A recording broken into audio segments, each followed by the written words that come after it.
meaning to the white stone of legend and primitive masonry. For the meaning and the history of the white rose, study the War of the Roses, and you will find your eyes opened as to who is really behind this and what it really means. I continue. The constellation of 13 stars was an early drawing set in a wreath of white roses, showing that the early designers were fully aware of future American individual spiritual development, and that is a lie. Our forefathers were not a part of this. They are the ones who broke away from England, ladies and gentlemen. This is a perversion of their beliefs. They certainly were members of the secret societies and the Illuminati, and they were working toward the great work of one world government, but not under Anglo-Aryan rule.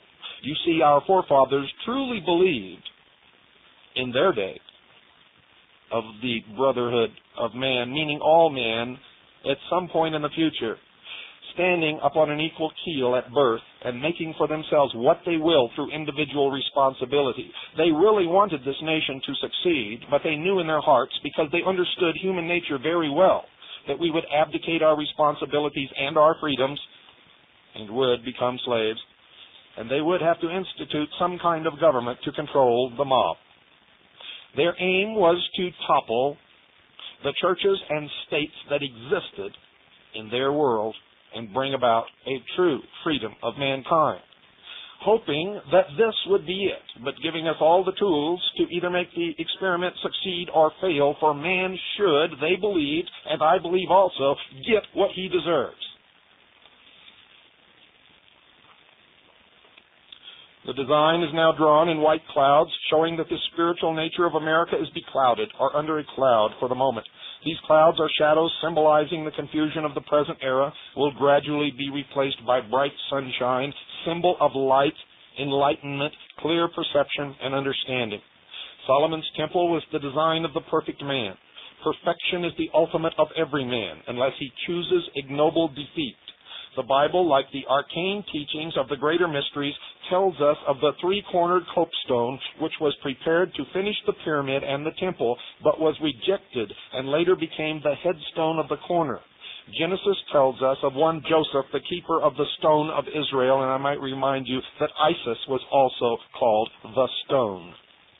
It was because of the Magian or Holy Grail teachings that the Britons crossed Europe to Ansareth, land of betrothal.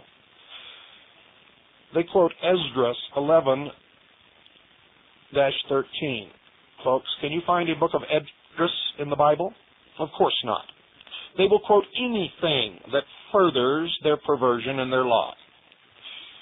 They say they crossed Europe to Ansareth, land of betrothal, in search of a land where they might keep God's worship pure and undefiled.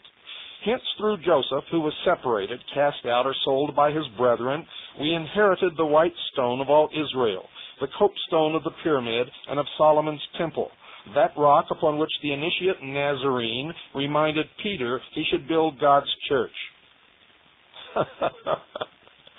Oh my, oh my. The rock or foundation of spiritual unfoldment within each individual, and against which in the ultimate the gates of hell should not prevail. What this true church really is made plain in, quote, my little children, of whom I travail in birth again until Christ be formed in you. Now they call Christ the Christos. Be formed means awakened in their language, and they reference Galatians chapter 4, verse 19. The one single word offers us the key to the entire mystery of the church and of man's ultimate goal. To travail is to suffer in giving birth. This birth is in or within us. It is the, quote, unless ye are born of the Spirit, as ye have been of your mother's womb, unquote, you shall in no wise be able to enter the kingdom of heaven of biblical and mystical lore. This being the law which governs the universe, as it governs the drama of heaven, which is the old cosmology worshipped at places like Stonehenge, it was in keeping that an Englishman, a master of heraldry, should give to the young republic during its struggle to separate from the mother country, as does the child from its mortal mother, the design for not only the work of the true Christic our Christos Church, I refer you to the Christic Institute, which just is another branch of these perversions, but also the design for the Great Seal, which would express the whole future of the new country's work as a world leader and exponent of the teachings of the new church and of the Holy Grail. The all-seeing eye, looking down upon the ancient pyramid, symbolizes America, the eaglet of Eagle Land, and all she is to mean to the world. If she does not permit herself to be betrayed by the degrading and destructive ideologies of decadent European and Asiatic countries and utterly selfish, traitorous leadership in our own country. This emblem, the eye, is as ancient as man's appearance upon the earth, being found upon the Egyptian, Greek, and Chaldean monuments. And I'm sure, ladies and gentlemen, they knew that it meant America back in those days. Yeah, you just keep thinking that, fools. This is beyond understanding how intelligent people can fall for these scams and be so manipulated by someone who comes along, flashes some kind of a certificate that he went to some kind of a school that taught him how to understand the Bible, and he preaches this perversion, and people fall right into line and believe it as fact simply because this person told them to. If you follow them around long enough, you will follow them to the doors of the lodge of one of these secret societies, I can assure you. This emblem, the eye, is as ancient as man's appearance upon the earth, being found upon the Egyptian, Greek, and Chaldean monuments, while the Arabians looked upon it and named it the highest and holiest name of God, and with hushed voices whispered, "I am that I am." And that is what Elizabeth Clare Prophet preaches in Montana. The triangle about the eye stood from the most ancient days as the emblem of the Trinity. Now get this, folks, because this is what their Trinity really refers to. The triangle about the eye stood from the most ancient days as the emblem of the Trinity: Osiris, Isis, and Horus, progenitors of humanity, Father, Mother, and the Mother they call the Holy Ghost, and Son.